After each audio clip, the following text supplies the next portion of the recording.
So how many transported processes we know? Either transportation can be passive without the energy, or it can be active. So that is the main what is the main difference points in between passive and active transport. Passive transport is usually takes place with the help of diffusion, osmosis, and the most important thing is no energy is required in this process. And what about the we talk about active process? Energy is utilized in the form of ATP, right? In the form of ATP, we utilize energy in case of active transport, and it is always against the concentration gradient. And in passive transport, nutrients always move along the concentration gradient. To which thing or to which mainly factors to which passive transport depends? So passive transport depends. See, now molecules are just moving along the concentration gradient. So obviously size of the substance that matters a lot. That if the size is, because it is moving along the semi-permeable membrane. So if it allow the molecules to pass on, only then it will move inside. Then it should be soluble in water, or it is soluble in organic solvent. That is also going to affect the passive transport. And active transport, as you know, this is very sensitive to inhibitors. It is very sensitive to inhibitors, because at, or especially the temperature also, because at a particular temperature enzymes they do not they enzymes, they only work at a particular temperature. After this they do stop working, right? So that is the main differences between these two processes, because actually these two processes are essential or initial processes in this chapter. Now let's talk about few another terms. We talked about water potential, solute potential, pressure potential. What is water potential? Potential energy of water molecule which help in the movement of water from high concentration to low concentration. And we know that the water potential of pure water is always zero, right? So it is determined, or if we have to determine that water potential is increasing or decreasing, it is always can be determined by the, or calculated with the help of the solute potential and pressure potential, right? So solute, what is solute potential? Now what is solute? I gave you an example, like suppose you we are taking water in a beaker and we are adding sugar molecules. Now first our, now this was our pure water, right? This was pure water. Now what I have added here? I have added now solute molecules in it, right? So first it was pure water, but now I have added solute molecules. So what will happen to your pure water? So when the solute is dissolved in a pure water, now the concentration of water, what will happen to concentration? Definitely it's going to decrease. See, something first initially it was pure, but now you have added, you have disturbed its energy, its space. So if solute is added in the pure water, the concentration of water decreases. If concentration of water decreases, what will happen to water potential? Ultimately water potential will also decreases. So what is solute doing here?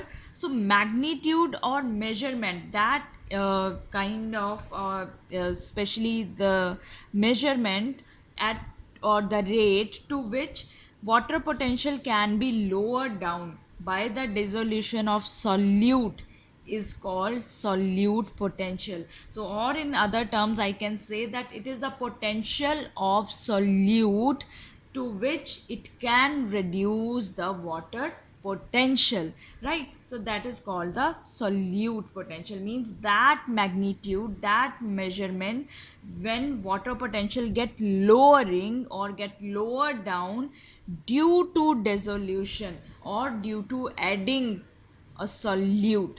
First water was pure, but now you have started disturbing it with the solute. So that potential of solute with which you are disturbing water potential, that is called solute potential.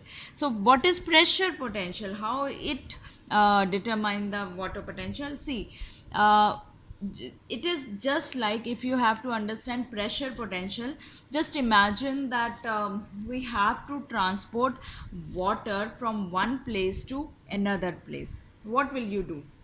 Water will move from one place to another place, and when water will move from one place to another, or you will apply some pressure. If water has to move, you will start putting pressure. So when pressure you are applying is greater than the atmospheric pressure, and this is pressure which is applied on a pure water or a solution, your water potential increases. It start moving with the great rate. So if pressure potential increases, water potential also increases. If solute potential increases, then water potential is going to decrease. So means water potential is positive, so solute potential is always negative sign. Next is what we discussed in this chapter is, that is about the so after solute potential and pressure potential, what, how can you determine it? This is water potential equal to your solute potential plus pressure potential, right? This is how we write down the equation of solute potential and pressure potential. Now if this is the example of plant, that you are putting pressure and water is moving from one area to another area in a plant. But what about, can you give or think about one example in our body? Can you think out who helps in contraction and relaxation? Contraction and relaxation. Who does, based on that principle? In our body, muscles contract, and they contract, they generate a lot of pressure, right? So that is one example in case of human beings. Now as you can see, water is moving inside the plant.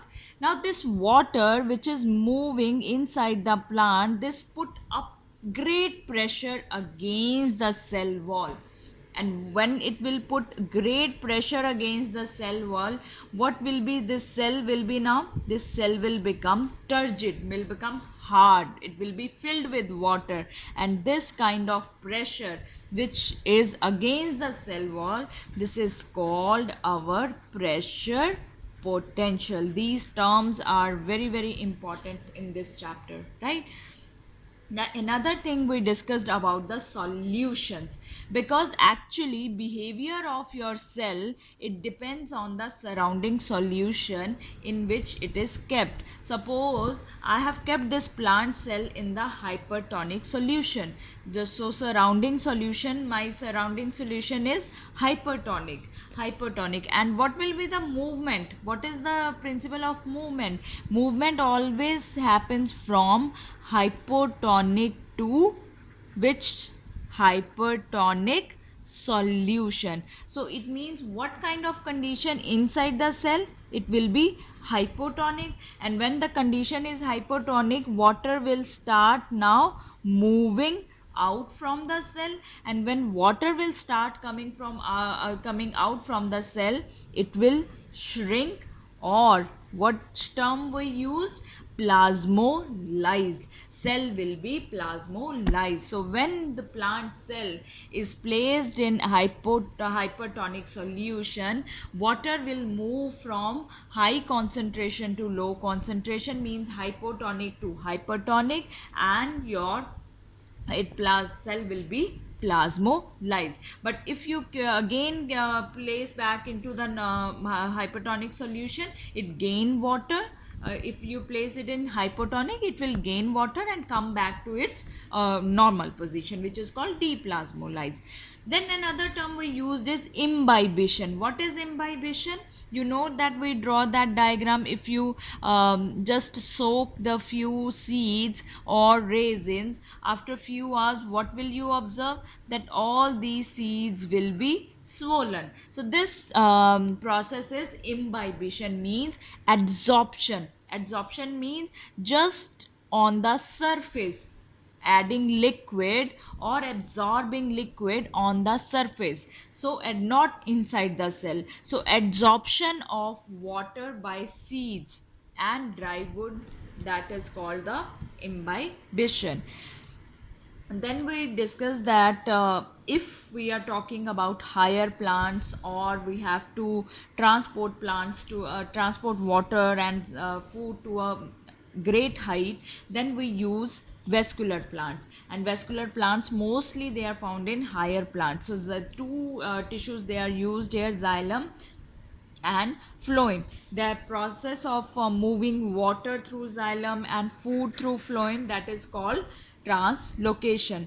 When these vascular tissues they come in picture, when now actually when diffusion is not sufficient, or your plant is a higher plant or angiosperm like, so when diffusion is not sufficient to transport water and food to a certain height, then another system is used, which is called mass flow system. I already told you mass means now you are moving substances in a bulk. So movement of substances in bulk from one point to another. And how can the substances they start moving from just one point to another? If they move only if there is a pressure difference. So now you can ask, ma'am, then what is the difference between diffusion and mass flow? See, diffusion is a very slow process, right? If you have, if your plant is small, or if the vascular it is not developed with vascular system, that only few molecules are sufficient to transport with the help of diffusion.